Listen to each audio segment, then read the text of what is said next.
Hello everyone. In this video we are going to discuss about conditional statements in C, especially if, else, if, conditional operators. So let's dive in. So in C we have decision control structure. Okay, decision control structure means this will there in C, there in like other language like in Python and C++ and Java, everywhere you have seen this decision control structure is there. In C also it is there, and it was very popular. So mainly the keywords that are used for these decision controls are if, else, if. Okay, let's say the scenario is such that one set of instruction has to be executed in one situation, and in other situation different set of statement has to be executed. So either of this kind of situation actually called decision control structure. You have to take the decision of yes and no. So this kind of situation is dealt in C program using decision control instructions.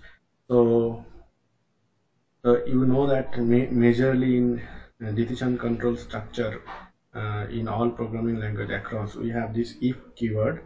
So similarly in C programming also we have if keyword. Okay, so if statement, first this if statement is widely used everywhere in all programming language, especially in C.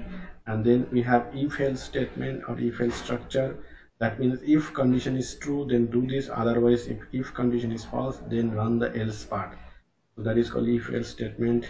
And then there is another one clause is there which is called else if clause. Okay, else if clause. And then we have not operator. Okay, we have not operator, and then conditional operator. So these are the few steps or few statements, especially if else and else if and conditional operator, that I'm going to discuss. So the material has been taken from Datac Yashwant Kanitkar. So in decision control structure we have this if statement. First we are going to see the if statement.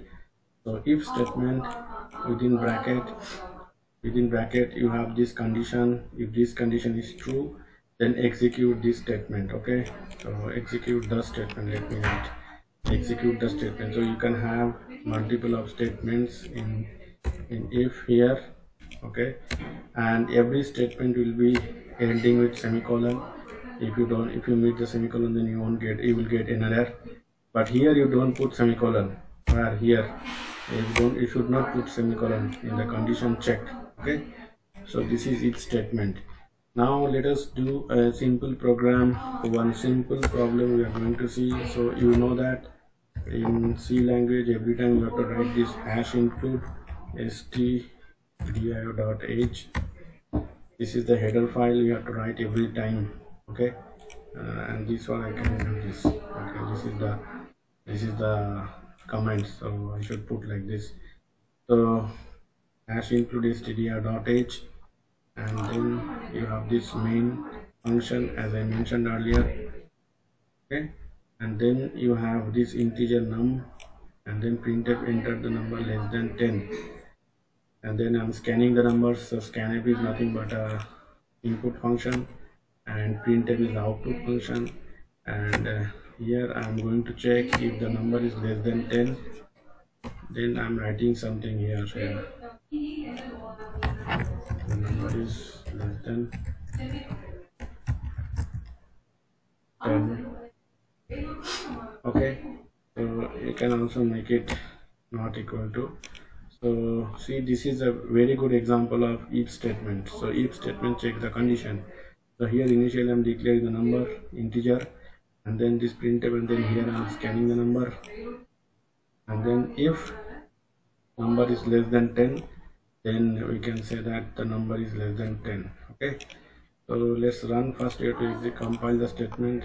It has, let's say, if else conditional. Sorry, I saved it in the wrong way. I should be saving it in .c.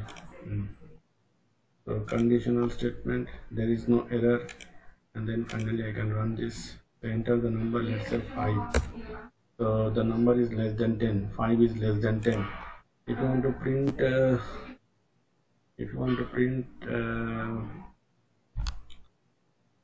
this one, the number percentage D num percentage D, and then here I don't know, it will work. Num.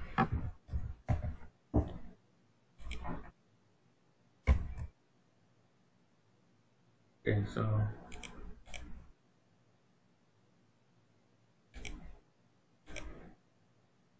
enter the number 5. So 5 number is less than 10. Okay, here you can put it. Okay. So this is how we can write a if statement program. This is how you can write a program which includes if statement.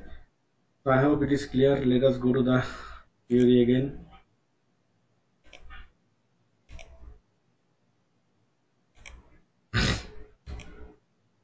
So this is the flowchart of the program that just now I have shown you. Okay, if the number is less than 10, so initially input is num, then number is greater than 10, yes. This number is less than 10, this. Okay, so here they have done just the opposite. I can do it if number is greater than 10 also. Number is greater than 10, let's say.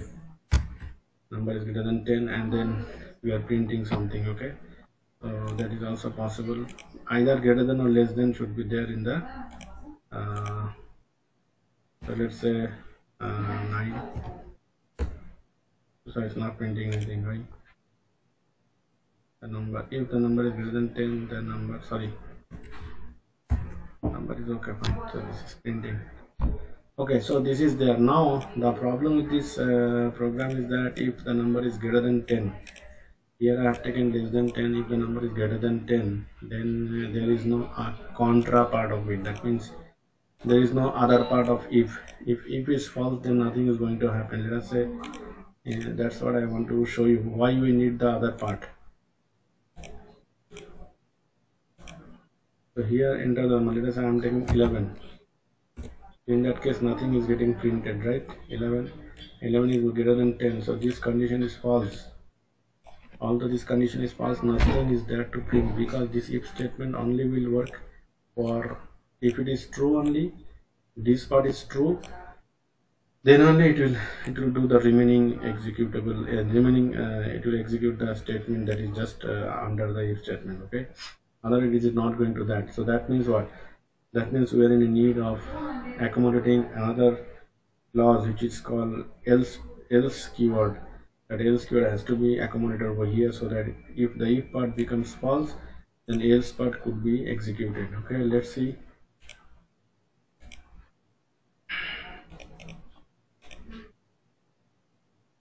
So this is a simple problem. While purchasing certain items, a discount of 10% is offered if the quantity purchased is more than 1,000. If quantity and price per items are input through the keyboard, write a program to calculate the total expenses. Okay, so basically what you are going to do while purchasing certain items, a discount of 10% is given. Initially discount is 0. Input quantity rate. If the quantity is more than 1,000, then discount is 10%. Okay, so discount is 10%. So in that case, what will happen? Quantity into original quantity into rate without discount minus the quantity into rate into discount by, that means the percentage, discount percentage 10%. That will be subtracted, so it will be somewhat beneficial. If no, then there is no in that case quantity will be what?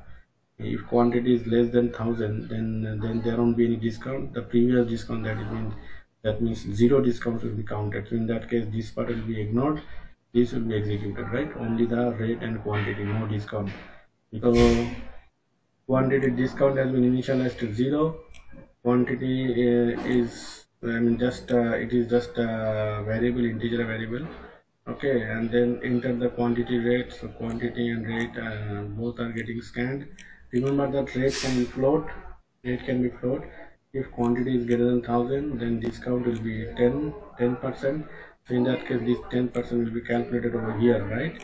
And it will be subtracted from this. And otherwise, if this is false, then what will happen? If this is false, then there is no quantity. In that case, if this is false, then we have to accommodate here. We have to accommodate here else part. Although in C, indentation is not that much problematic, but otherwise else will be executed here.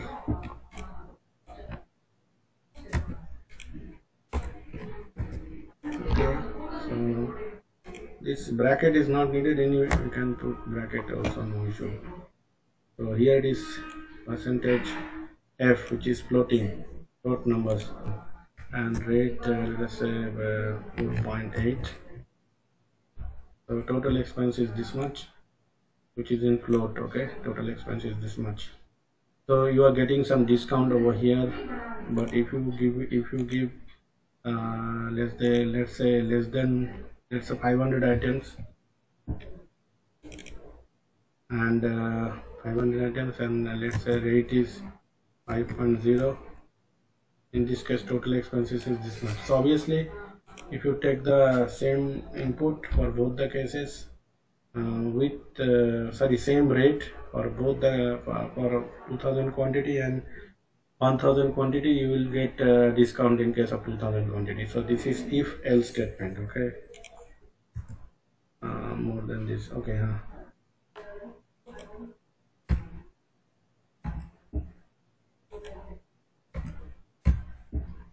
so you can see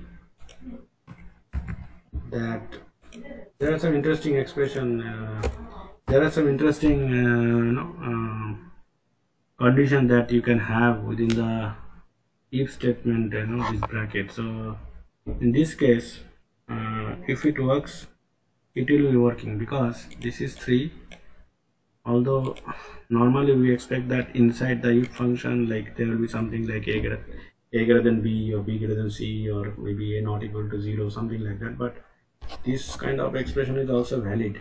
It's valid, although this kind of expression won't be needed in applications, day-to-day programming. But see, here it is 3 plus 2 modulo 5. 2 modulo 5 is 2.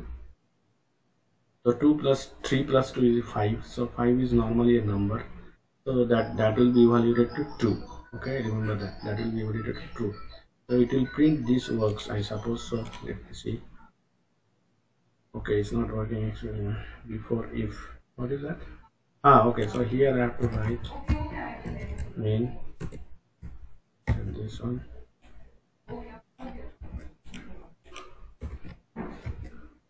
Sorry.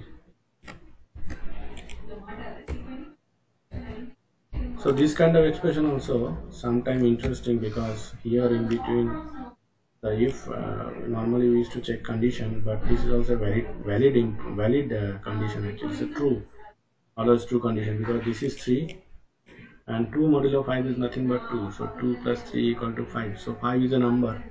So if any number is there, means that is true by default. So it will work. Okay, I think something I have mistaken, but maybe here I can put one. No, it's not needed, right? So what is the problem? Okay.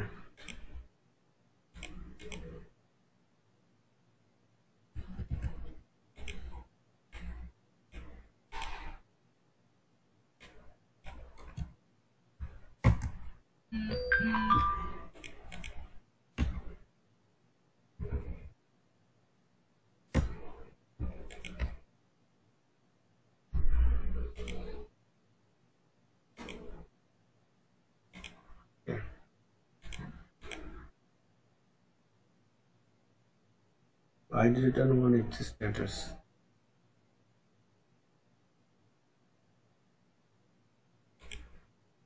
Logically it should work. I don't know why it is not working. It should print.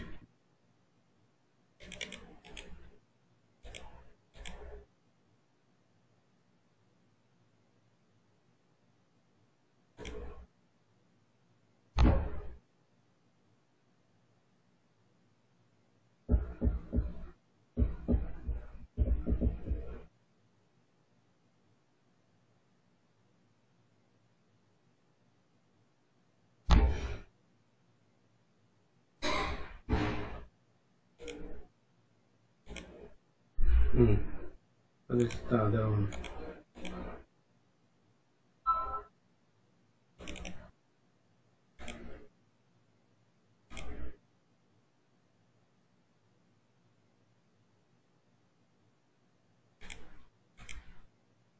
This works. So this is a valid statement, students. Okay. In fact, now I'm going to tell you something. Okay, before that, let me show you this also. Let's say if you write here a equal to 10, this will also work. Normally what happens, students, when you write this, the meaning of this is that you are assigning some value. Normally in C programming, value assignments happens from right to left. So, but here you have assigned a 10 to A, but it won't give you any error because there is no harm assigning value. This if condition will check this, will take this thing as logic 1, that is true. So this should work. This should execute actually.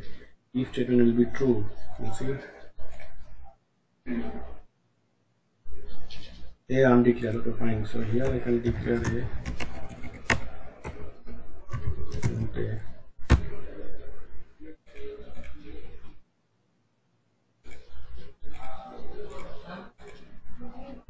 This works, or I can write even this works.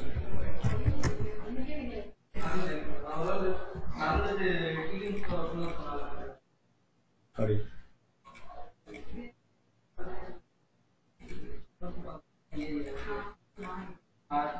Even this works. So this will work. This is a valid thing. In fact, if you write this thing as -5, which is also, I don't think it will be a problem. So I can write here surprisingly this is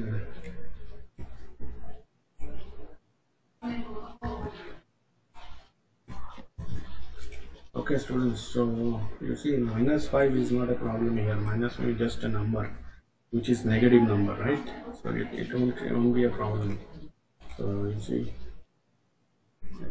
compiled successfully, and now I'm going to run it. Surprisingly, even this works.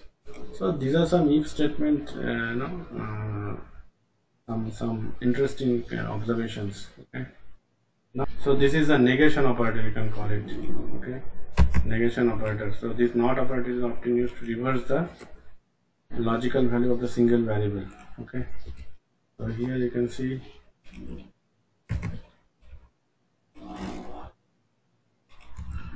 As in expression this one. So what will happen? Let's say I'm writing one program in main. Let's say this one, and then this integer, let us say, which is a flag. Flag. Okay. Let's say flag has been initialized to 0, and then if not flag is true, then it will.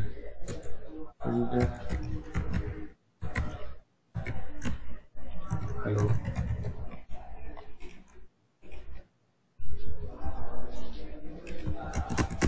Okay.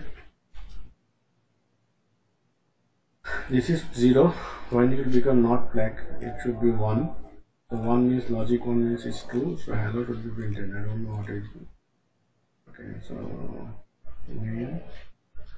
Before okay, I think something I have missed up. On main function, this thing. Okay, fine.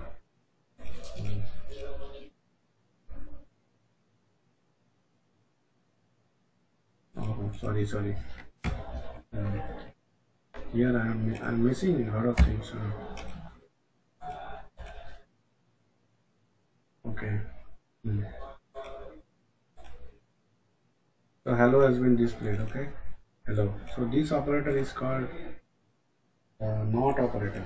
It is used in many times in flag as a flag variable, not flag. Okay.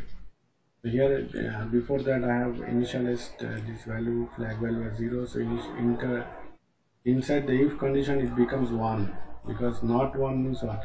Basically what is happening students, you see, if a flag variable, let us say flag is 1, so not flag, so let us say not flag will be equal to 0, remember that, and vice versa. Let's say flag has been initialized to 0 and not flag will be 1. Okay students, I suppose you understood. Let me go to the next. So next is conditional operator. The conditional operator is interesting because it gives us opportunity to write this if else statement in a single line. Okay. So here you can see xy I have taken.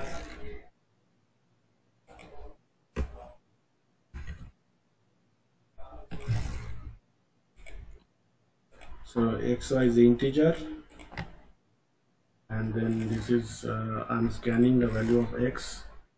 If x is greater than 5, then it will be y will be 3, or if x is less than 5, then it will be 4, and then finally you can print also. That's it. I used to write printf. So anyway, so this is printed. So y should be printed. Let us say if you execute this one,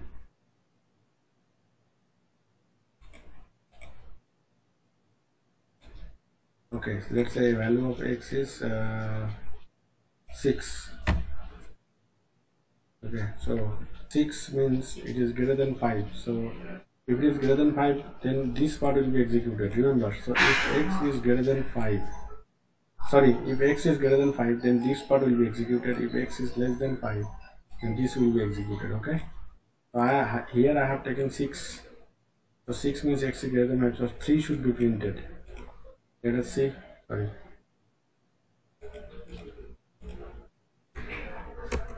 The 3 has been displayed.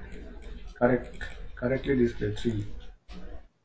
Okay students, so this is all about conditional statement. We have seen if statement, we have seen else, if else statement, and else if also we have seen.